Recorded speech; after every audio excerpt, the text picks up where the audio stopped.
So ito na naman yung bago nating design. So the same lang sa design natin, but meron tayong binago dito.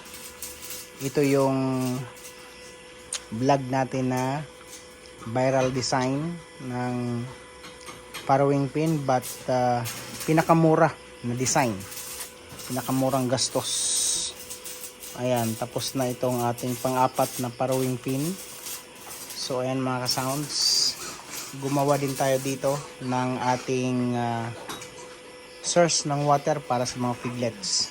But dito, ayan yung ginawa natin ng mga ilaw. Ayan. And then dito, kung makikita nyo, ito yung pinakaharang natin na bagong design sa ating parawing. So ayan, bukod dito sa pintuan natin, ayan yung lock natin mula sa Shopee.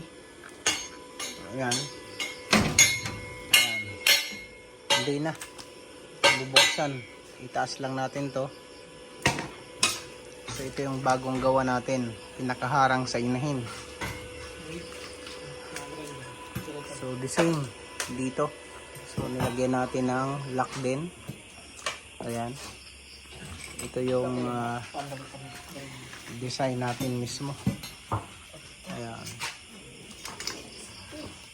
And then including itong mga ilaw natin. Ayan, so syempre gawa ng malit lang na stainless na parang palanggana. Ayan, yung bagong gawa natin. So nilagyan natin ng mga harang.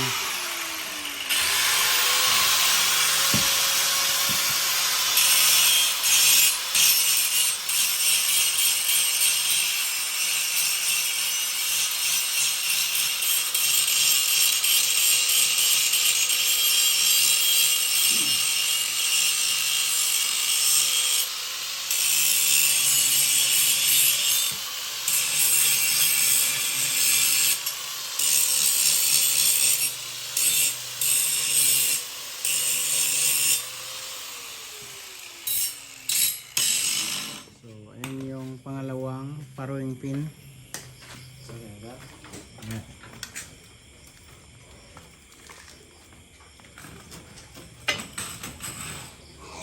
So nilagyan natin mga ka-sounds ng harang yung inahin mismo. Ito yung pinakamagandang design na ginawa natin dito or binago natin sa ating parawing pin. Dito